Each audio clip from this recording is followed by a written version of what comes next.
Olá, meus queridos, bem-vindos à aula de hoje. E continuando aí sobre a nossa temática do terceiro bimestre, teatro, vamos falar sobre dramaturgia televisiva. Vamos lá? Bom, todo mundo aqui já assistiu uma novela ou já assistiu uma série ou minissérie. Não é nenhuma novidade, né? Aí todo mundo pensa, deve ser fácil. Fazer teatro é a mesma coisa que fazer novela. Não. Apesar da dramaturgia teatral ela ser a base para a dramaturgia televisiva, são bem diferentes. A dramaturgia televisiva ou teledramaturgia é uma das formas de linguagem cênica existentes. Mas, apesar de se exigir o mesmo processo de encenação e elementos como teatral, então toda novela tem roteiro, figurino, cenário e etc., a teledramaturgia tem características diferentes que precisam ser levadas em conta. Então, dentro do processo de criação, dentro do processo do ator, da atriz, existem vários detalhes que precisam ser levados em conta e que são diferentes quando você faz uma atuação para um público ao vivo do que para um público gravado. Vamos voltar à nossa tabelinha? Ela teve algumas modificações. Então, quais são os elementos da linguagem televisiva ou linguagem da teledramaturgia? Bom, primeiro o tempo, né? O tempo aqui decorre em capítulos. Novelas são feitas por capítulos, séries são feitas por episódios. Então, o tempo de execução dessa história não demanda 1 hora ou 2 para que dê o seu início, meio e fim. Mas existem vários capítulos, episódios que contam personagens, histórias paralelas que vão se conectando com a história principal. Segundo item, o local. Aqui nós trabalhamos com o estúdio. A maioria das séries e novelas utiliza de estúdio, e mesmo quando há gravação em ambientes abertos, como parques ou ruas, esse local precisa ser fechado e uma equipe fica nesse local, trabalhando com a parte de captação de som ou iluminação, se for preciso.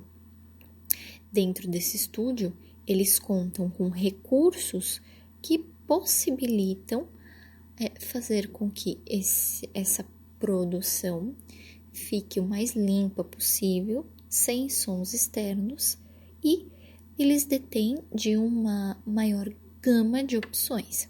Geralmente, os estúdios eles são separados por tipos. Então, por exemplo, quando pensamos nos estúdios da Warner, para as séries, cada série tem o seu próprio estúdio.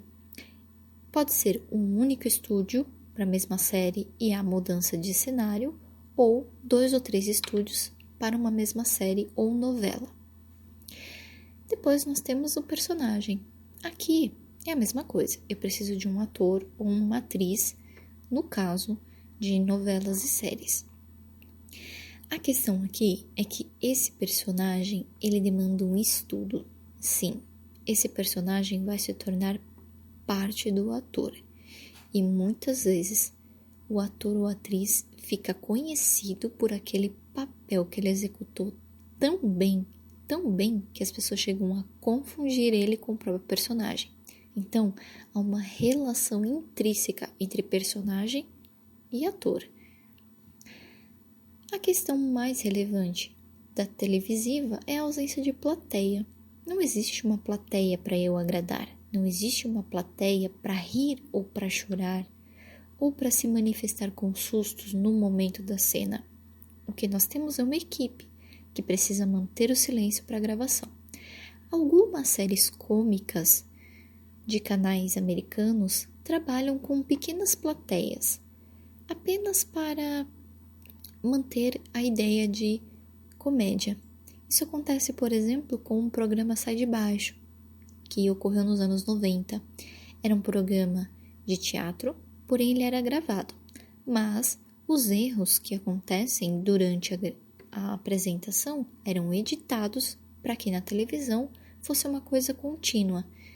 Então, tecnicamente, você não tem muito a presença da plateia quando se é gravado. O cenário é fixo. Sim, eu tenho um cenário para tal personagem, outro cenário para tal personagem. São cenários que são construídos para aquela história. Diferente do teatro, que muitas vezes eu tenho alterações de cenários, itens ou qualquer coisa, esse cenário fixo das teledramaturgias, eles são para personagens ou para determinadas sequências de cena. Figurinos são diversos, muitos.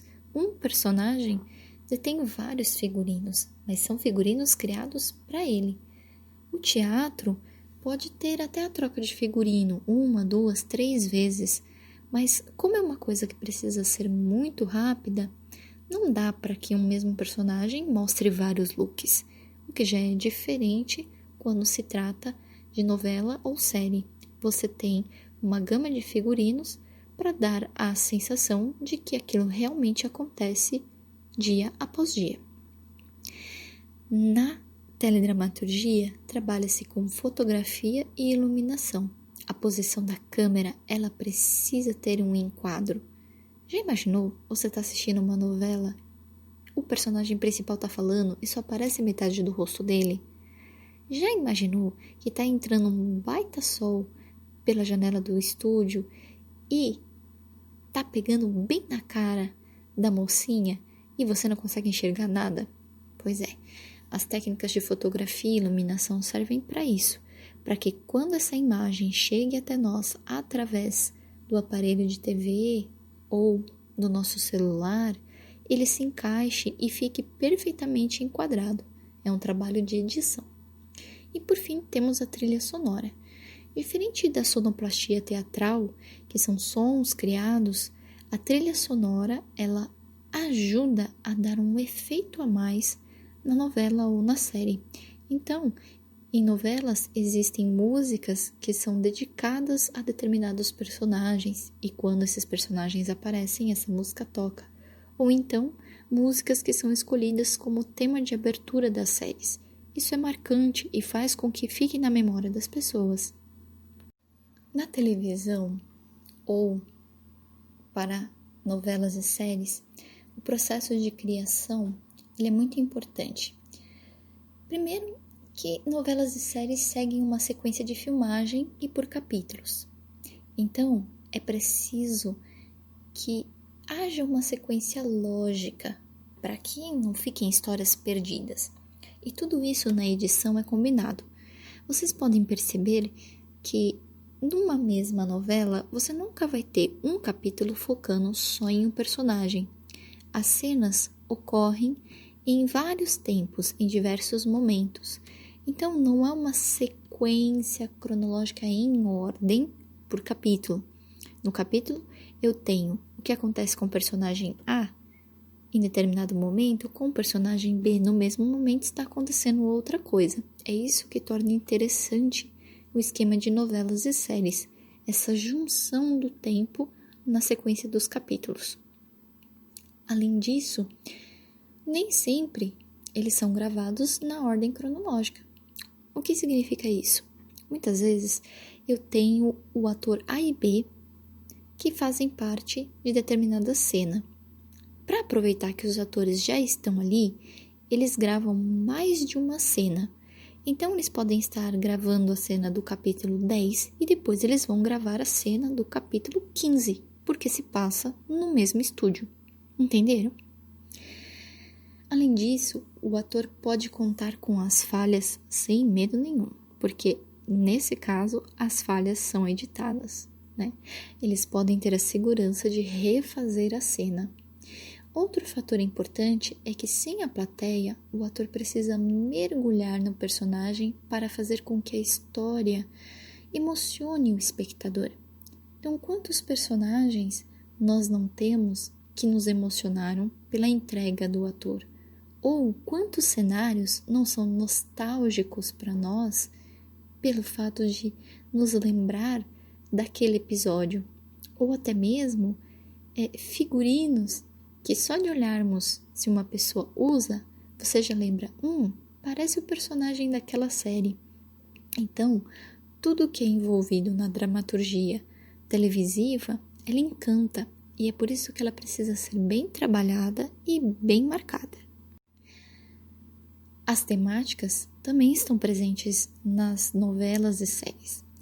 Tanto novelas como séries são escritas como longas histórias, ou até mesmo são inspiradas em livros, games e fatos reais, por que não? Os envolvidos precisam dispor de tempo e também fazer workshops para compreender o tema trabalhado. Por exemplo, eu tenho uma história que envolve uma crônica ou ela é desenrolada em cima de uma poesia e através disso cria-se uma história. Eu também posso ter inspirada num livro. Eu posso fazer um livro virar uma novela ou uma série. E eu também posso criar novelas e séries com base em fatos históricos. Se essa história se passar no século XVI, toda a minha ambientalização tem que ser no século XVI. E aí entra o trabalho do workshop. Os atores participam de workshops aprendendo sobre história, comportamento, moda, tudo o que diz aquele momento em que a história se passa e se faz.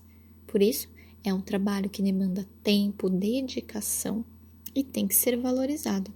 Afinal, você precisa de não só um ator ou uma atriz para fazer, mas de uma equipe muito grande para fazer com que essa história se torne algo quase real. Bom, turma, espero que tenham gostado da aula. Caso tenham dúvidas, revejam o vídeo e refaçam as leituras das aulas anteriores. Não esqueçam de fazer essas anotações para continuarmos o nosso tema. Beijos e até a próxima!